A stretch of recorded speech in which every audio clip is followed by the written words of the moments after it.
Lalchand, UP की 9 सीटों पर उपचुनाव के लिए बीएसपी और समाजवादी पार्टी की ओर से प्रत्याशियों का ऐलान करना शुरू कर दिया गया है, लेकिन बीजेपी की ओर से अभी अपने पत्ते नहीं खोले गए हैं और अभी फिलहाल बैठक होने वाली है दिल्ली में। क्या कुछ इस बैठक को लेकर जानकारी?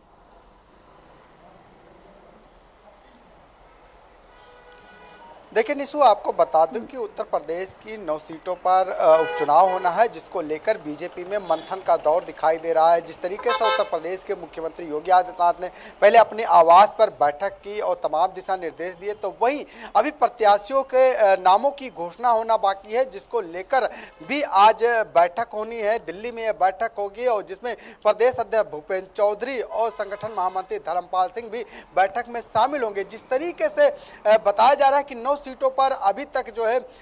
बीजेपी ने नामों की घोषणा नहीं की है, लेकिन विपक्षी पार्टी कहीं ना कहीं समाजवादी पार्टी की तरफ से नामों की घोषणा की जा रही है, बहुजन समाज पार्टी की तरफ से नामों की घोषणा की जा रही है और कांग्रेस ने भी अभी अपनी घोषणा नहीं की है। लेकिन बीजेपी भी जिस तरीके से सबसे पहले नामों की घोषणा करती थी, ऐसे में अब बीजेपी के अंदर भी प्रत्याशियों के नामों को लेकर मंथन चलता हुआ दिखाई दे रहा है। जिस तरीके से तमाम ऐसे जो प्रत्याशी है वो केंद्रीय नेतृत्व के साथ साथ जो है उत्तर प्रदेश के जो नेतृत्व है उनसे मिलते हुए दिखाई दे रहे हैं, डेरा डाले हुए हैं दिल्ली से लेकर लखनऊ तक। तो ऐसे में कहीं ना कहीं जो आज दिल्ली में बैठक होगी, प्रदेश अध्यक्ष भूपेंद्र चौधरी भी शामिल हो गए, संगठन महामंत्री धर्मपाल सिंह भी शामिल हो गए और ऐसे में यह भी माना जा रहा है कि 9 सीटों पर होने वाले उपचुनाव को लेकर प्रत्याशियों पर अंतिम मोहर जो केंद्रीय चुनाव समिति है उसके द्वारा लगाया जाएगा। क्योंकि चाहे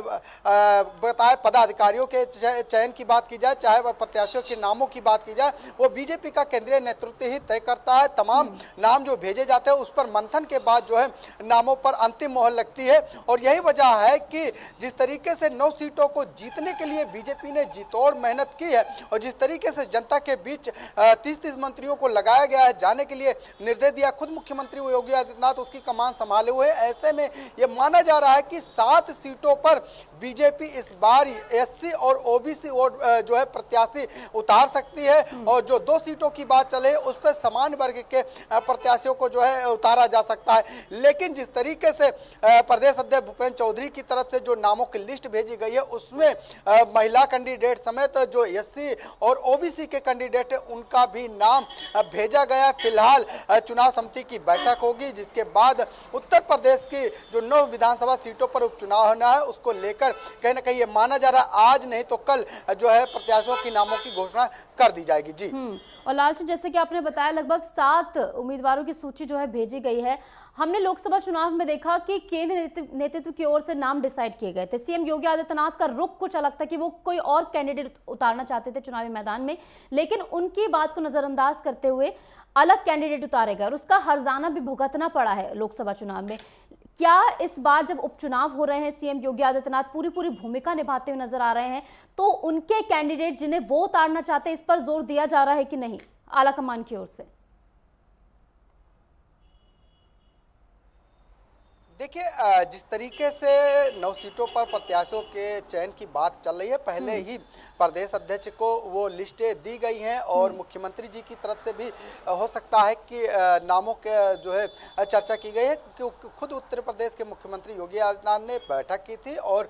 तमाम दिशा निर्देश भी दिए थे और ये माना जा रहा था कि प्रत्याशियों के चयन को लेकर भी मंथन किया गया है और यही वजह है कि दिल्ली का रुख करते हुए कई नेता भी दिखाई दे रहे हैं। जिस तरीके से निषाद पार्टी के नेता भी दिखाई दे रहे हैं, वो खुद 1 से 2 सीट मांगते हुए दिखाई दे रहे हैं, क्योंकि कटहरी और मझुआ सीट उनकी रही है, उस सीट को भी मांगते हुए दिखाई दे रहे हैं। इसके साथ ही और भी कई बड़े दिग्गज जो है लाइन में लगे हुए हैं, उत्तर प्रदेश के नेतृत्व के साथ साथ केंद्रीय नेतृत्व से भी मिलते हुए दिखाई दे रहे हैं। लेकिन ये माना जा रहा है कि जो जिताऊ होगा, जो टिकाऊ होगा, उसी को इस बार बीजेपी टिकट देती हुई दिखाई दे रही है। जिस तरीके से जो ये प्रत्याशी के तौर पर बीजेपी की ओर से चुनावी मैदान में उतारे जा सकते हैं, कौन कौन से वो नाम है?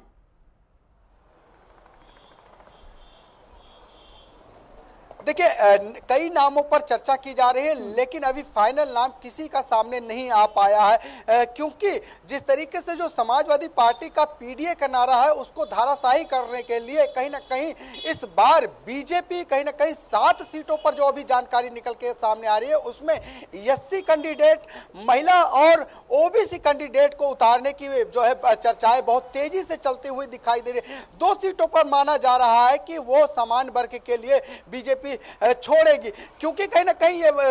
जो पीडीए का नारा उसको कहीं ना कहीं धाराशाही करने के लिए बीजेपी इस बार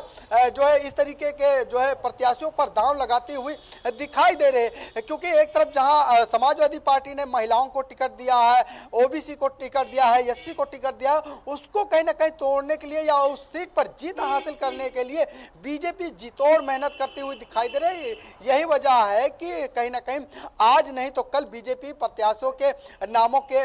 का ऐलान हो सकता है, क्योंकि आज दिल्ली में केंद्रीय चुनाव समिति भाजपा की बैठक है जिसमें प्रदेश अध्यक्ष शामिल होंगे, संगठन महामंत्री, और जो नाम भेजे गए उन नामों पर चर्चा के बाद अंतिम मोहर लगती हुई दिखाई देगी। क्योंकि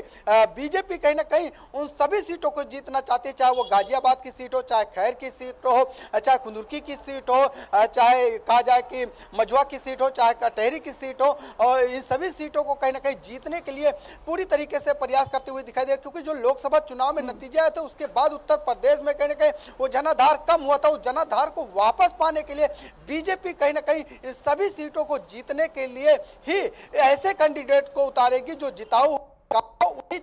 के नाम पर आज चर्चा होनी है। इसके साथ ही देखने को मिला था कि जो सदस्यता अभियान चला था उस सदस्यता अभियान को लेकर भी यहां पर चर्चा की गई, क्योंकि कई ऐसे उत्तर प्रदेश के बड़े नेता हैं जिन्होंने सदस्यता अभियान में कहीं ना कहीं एक बड़ा जो है लोगों को जोड़ने का काम किया, उनके नामों पर मुहर भी लगी है। तो जाहिर सी बात है कई मुद्दों पर चर्चा होने वाली है, लेकिन सबसे ज्यादा बाई इलेक्शन को लेकर भी कहीं ना कहीं जो है चर्चा की जाएगी और उनके प्रत्याशियों को लेकर चर्चा की जाएगी। और बीजेपी हर हाल में लालचंद, चर्चा के साथ ही खबर ये भी है कि बीजेपी की ओर से डेट्स को डिले करने की मांग भी की जा रही है फेस्टिवल को देखते हुए। तो इसको लेकर बीजेपी का क्या रुख है, क्या कुछ अपडेट, क्या आज इस बैठक में भी इसको लेकर चर्चा हो सकती है?